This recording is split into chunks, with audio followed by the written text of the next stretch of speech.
On se retrouve aujourd'hui pour une nouvelle vidéo, une vidéo un peu particulière, comme tu l'as vu dans le titre, je vais parler du FOMO.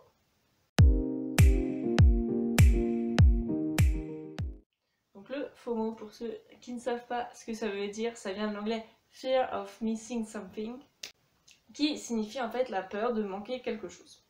C'est une expression qui a été créée, ou du moins qui a été reprise, je ne sais pas si c'est déjà avant, pour parler de cette forme d'addiction aux réseaux sociaux qui est la peur de manquer quelque chose. Tu sais, quand tu regardes 10 000 fois sur Facebook en disant « Je vais louper un truc hyper important, si je vais pas, il faut absolument que j'y aille !» Et en fait, à chaque fois, tu te dis « Bah non, j'ai rien loupé, en fait, il se passe toujours rien, et puis s'il se passe quelque chose, j'en entendrai parler, ou s'il se passe quelque chose à des personnes qui sont très proches de moi, elles vont m'envoyer un message, elles vont me le dire, voire elles vont m'appeler. Donc en fait, t'as pas besoin d'être accro à ton Facebook, ton Instagram, ton Twitter, ton Snapchat, ton WhatsApp, ton machin, là, ce que tu veux. Puisqu'en fait, c'est juste dans ta tête.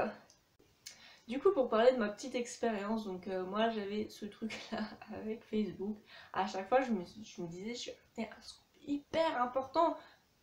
Mais en fait, bah non, il se passait toujours rien et je me suis dit que quand il se passait quelque chose, je finissais... Enfin, je me suis rendu compte maintenant que je m'en suis sortie et que je n'y vais pratiquement plus, qu'en fait je loupais rien quoi. Soit parce que je le savais, parce que je le voyais sur Instagram, soit parce que j'y vais une fois tous les 3 mois et c'est bien suffisant, soit parce que j'en entendais parler par rapport à des copains, des copines qui connaissaient telle ou telle personne, je me dis ah bah il lui arrivait ça, machin. Et donc en fait je me suis rendu compte qu'on pouvait très bien s'en passer. Voilà, je t'ai fait un rapide avant-après, mais pour rentrer un peu plus dans le détail. Donc j'ai eu Facebook vers 2011, un truc comme ça. Et c'est en 2016 ou 2017, dans ces années-là, à peu près fin 2016, peut-être début 2017, où j'y allais tout le temps, à chaque fois que j'allumais l'ordi, je tapais F, il notait Facebook, il m'envoyait le truc, machin. J'y allais tout le temps, j'y allais en allumant l'ordi, en éteignant l'ordi, au milieu d'un travail, vraiment tout le temps. Je me disais à chaque fois, je fais quelque chose. Et en fait, j'ai mis énormément de temps à conscientiser ce truc. Et le jour où j'ai voulu m'en débarrasser, ça n'a pas été si simple. La première difficulté, c'est que, en fait, comme son nom l'indique, c'est une peur. Donc ça crée des symptômes d'anxiété, ça crée une frustration parce que tu as envie d'y aller, tu te dis bah non j'y vais pas, machin. Et t'as beau te raisonner, te dire que non, tu ne louperas rien, etc. C'est presque instinctif en fait, c'est vraiment rentré en toi, dans ton inconscient, je pense, hein, voilà. Et du coup ça te pousse, mais panneau rouge clignotant, Facebook, Facebook, Facebook. Et toi t'es là, non, non. Et c'est très dur de dire non, c'est comme quand on te met devant ton paquet de chocolat ou de gâteau, ton dessert préféré, on te dit non, je peux pas le manger. Bah c'est dur, par là c'est un peu pareil. Sauf que c'est pas dur pour la même raison. Parce que quand c'est ton dessert préféré, tu te dis oh, qu'est-ce que je serais contente si je mangeais mon dessert. Alors qu'en fait, Facebook c'est pas vraiment ça dans la mesure où derrière il n'y a rien, derrière tu es déçu, du coup tu regardes un peu ton fil d'actualité, il n'y a rien, ça t'ennuie un petit peu parce que c'est un peu toujours les mêmes choses, donc tu vas voir d'autres personnes, les suggestions, les pubs sur le côté, les machins, les pages qui te suggèrent que tu connaissais pas, voir ce que c'est, et au final il y a 1 heure de ton temps qui est passée et tu te dis ça fait 1 heure mais qu'est-ce que j'ai fait pendant ce temps? Pas rien. En fait c'est vachement frustrant, donc je me suis dit quand même je pourrais passer ce temps là à autre chose.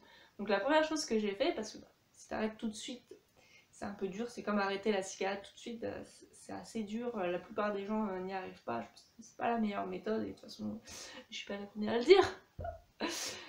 Donc du coup, j'ai commencé par réduire, j'ai commencé par me dire, ok, j'allume l'ordi, je vais sur Facebook, une fois, et après j'y vais plus, ni pendant que je fais autre chose, ni après, ni en éteignant l'ordi, non, une fois et stop.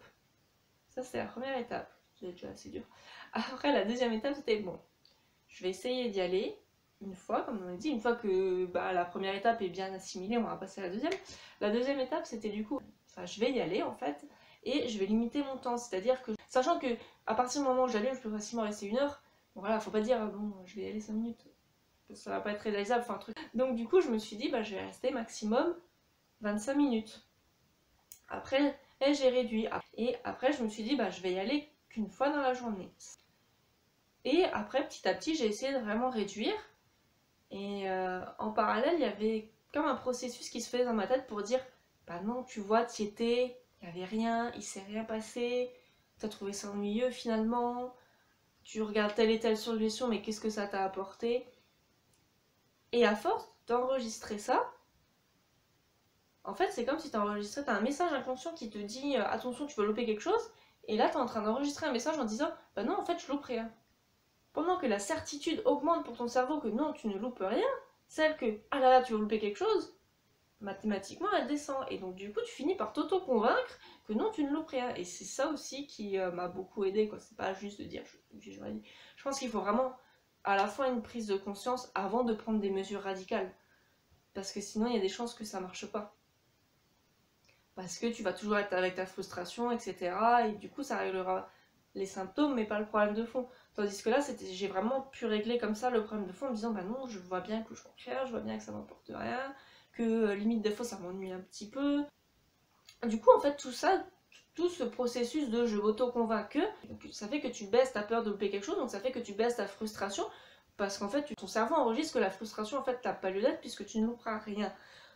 Donc, du coup, en fait, tu viens vraiment au nœud du problème. C'est assez difficile pour moi de l'expliquer parce que je suis pas psy ni rien du tout, donc j'essaie de l'expliquer avec lui-même. J'espère que tu comprendras. Si tu as des questions, on peut en parler en commentaire, n'hésite pas.